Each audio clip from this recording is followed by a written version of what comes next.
Na sasa wakati shule zikifunguliwa hii leo Januari 13, Meya wa Manispaa ya Kibaha Dr. Mawazo Nikas amesema miundombinu ya shule ipo vizuri na manispaa imeweka mazingira wezeshi ili kila mtoto aweze kupata haki yake ya elimu. Akizungumza na Channel 10 katika mahojiano maalum yaliyofanyika katika shule ya uongozi ya Mwalimu Julius Nyerere iliyopo Kibaha kwa Mfipa, amesema madarasa na madawati yapo ya kutosha. Kilichobaki ni watoto kuripoti shuleni, yani hii leo, na kusoma kwa bidii. Mwanahabari wetu Nelson Munema alifanya mahojiano haya na Meya wa Manispaa ya Kibaha Dr. Mawazo Nikas. Tumsikilize kidogo alafu tutarejea. Kwa sisi kama manispaa tumejipanga sana. Kwanza kuhakikisha ndani ya siku 100 za Mheshimiwa Rais alizoelekeza utekelezaji wake wa kila alichokiahidi kwenye kampeni, tunakifanyia kazi kwa ufasaha. Kwa upande wa elimu, tumeelekeza maafisa elimu wote wa kata wahakikishe hakuna mtoto anayekaa chini. Cha kwanza hicho. Lakini cha pili, watoto wetu wote waliotimiza umri wa kuandikishwa shule waandikishwe wote. Lakini cha tatu, watoto wetu waliofaulu kwenda form 1 mwaka huu wote waende sekondari, na miundombinu tayari tumeshaweka, ikiwa ni pamoja na kutenga fedha kwa ajili ya kujenga madarasa mapya.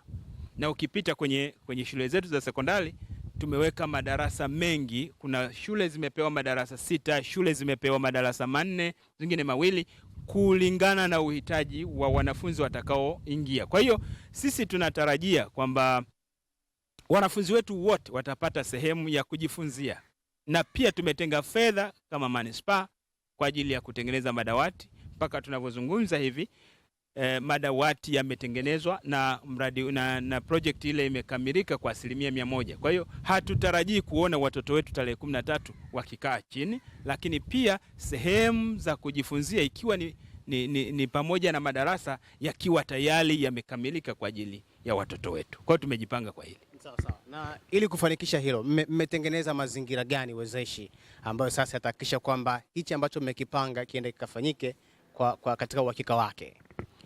Leo hii tulikuwa na kikao.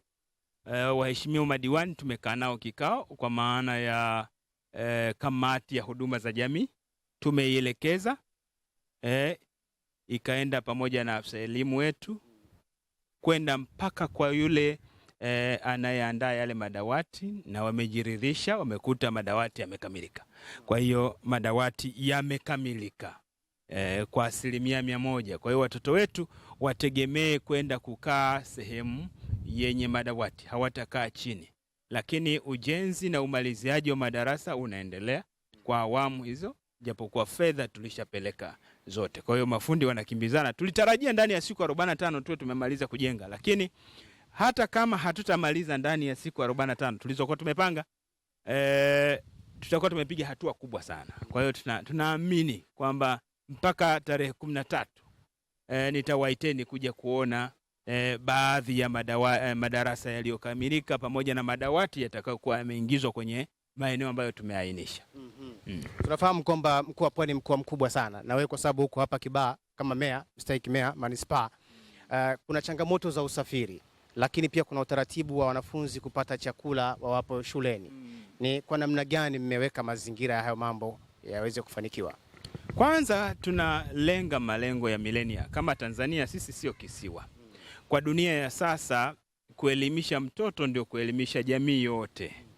Kwa maana hiyo, na sera ya elimu inatuelekeza kwamba watoto wetu wapate chakula wanapokuwa shuleni. Na hili tumejipanga nalo na linafanyika. Kwa hiyo kwenye habari ya nini kitumike wanapokuwa shuleni, hapo hatuna mjadala, ni watoto wote wanapata stahiki zao wanapokuwa shuleni. Lakini kwenye swala la usafiri itategemea kwamba mtoto anakaa umbali kiasi gani na shule. Lakini watoto wetu wengi hawakai umbali sana hawako mbali sana na shule, watoto wetu wengi. Na tumeainisha catchment areas, hata kwenye wale wanaopelekwa sekondari wanapelekwa shule ambazo ni za karibu, ili kupunguza adha ya usafiri. Kwa hiyo watoto wetu watakwenda shule kama kawaida ilivyo, maana watoto wetu hawako mbali sana na shule zao.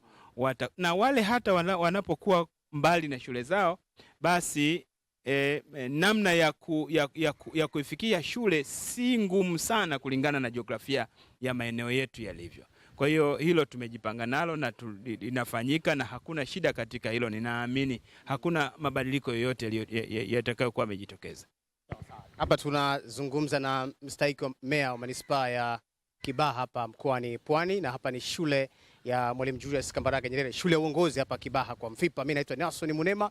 Na ni kwa namna gani sasa hizi siku 100 za utekelezaji wa ahadi za Daktari Samia Suluhu Hassan, na bahati nzuri ni kwamba wewe ni diwani kupitia Chama cha Mapinduzi kata ya Tungi kama sijakosea. Tumbi.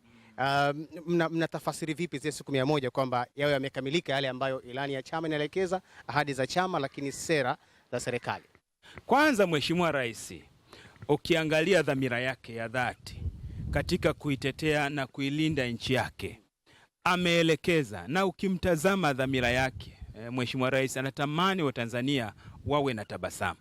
Na ndio maana mimi katika usimamizi wa manispaa hii nimetenga muda mwingi kukutana na jamii, kukutana na wananchi, kufanya public engagement na listening kwao.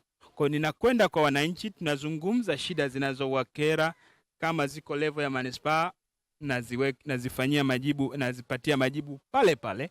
Kama ziko na level nyingine au taasisi wezeshi, basi nitafanya hivyo kulingana na kile kilicholetwa na mwananchi. Kwa hiyo sasa hivi sisi hatukai ofisini, tunakwenda kwa wananchi, kuwasikiliza wananchi, na kwa kufanya hivyo ndio tutatimiza azma ya Mheshimiwa Rais.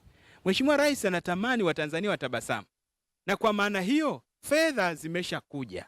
Kinachotakiwa ni sisi kuzifuatilia matumizi yake. Yaani kwa sasa hakuna sekta ambayo inaweza kusema haijapokea chochote.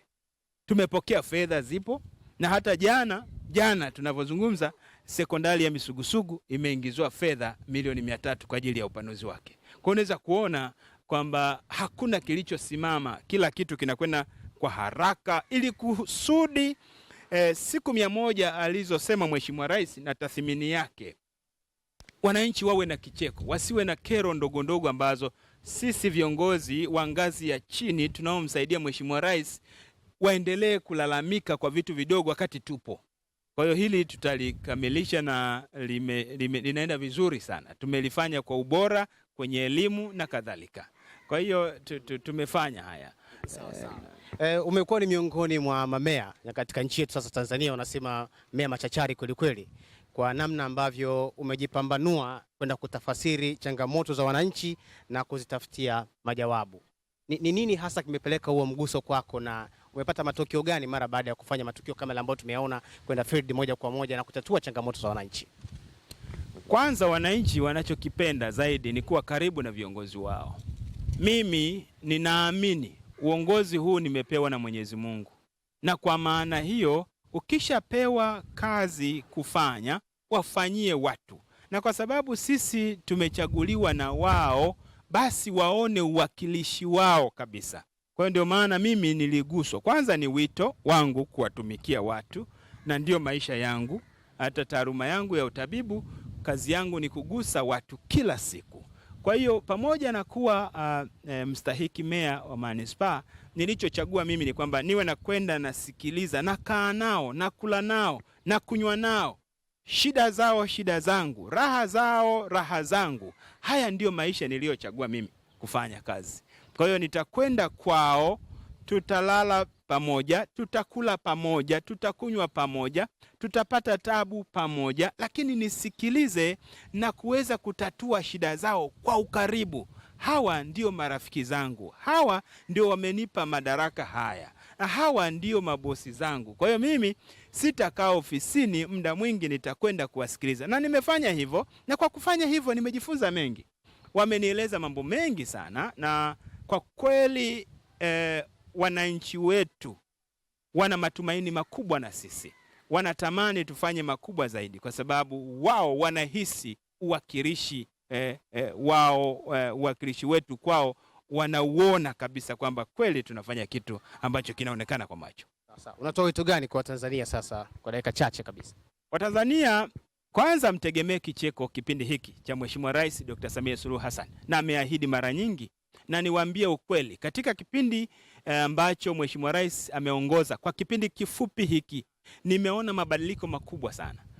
Katika miaka mingi waliotawala wengine, lakini yeye kwa miaka michache tu aliyokaa katika Ikulu yetu amefanya mabadiliko ya ajabu sana. Angalieni shule zetu, angalieni hospitali zetu, angalieni miundombinu yetu, usalama wetu katika nchi. Kwa hiyo wananchi mtegemee mabadiliko na kicheko kikubwa kutoka kwa Mheshimiwa Rais, na sisi wasaidizi wake tutahakikisha kwamba tunafanya kazi usiku na mchana kuwaletea tabasamu wa Tanzania. Dr. Mawazo, shukrani sana. Asante sana, nashukuru sana. Asante sana. Ni Dr. Mawazo Nikas ambaye ni mstahiki meya manispaa ya Kibaha na diwani wa kata ya Tumbi. Mimi naitwa Nelson Munema na hapa ni shule ya uongozi ya Julius Nyerere, Kibaha, Pwani. Asante sana Nelson kwa mahojiano hayo na meya wa manispaa ya Kibaha Dr. Mawazo Nikas, ambapo ametupitisha kwa namna ambavyo eneo lake limejiandaa hii leo kwa ajili ya kupokea wanafunzi ambao wanaanza muhula wao wa kwanza kwa mwaka wa masomo kwa mwaka huu 2026. Ni moja tu ya maeneo, lakini kwa taarifa ya serikali ni kwamba nchi nzima maandalizi yamekuwa vizuri. Ni wazazi sasa, walezi na jamii kuhakikisha wanawafikisha watoto tayari kuanza masomo.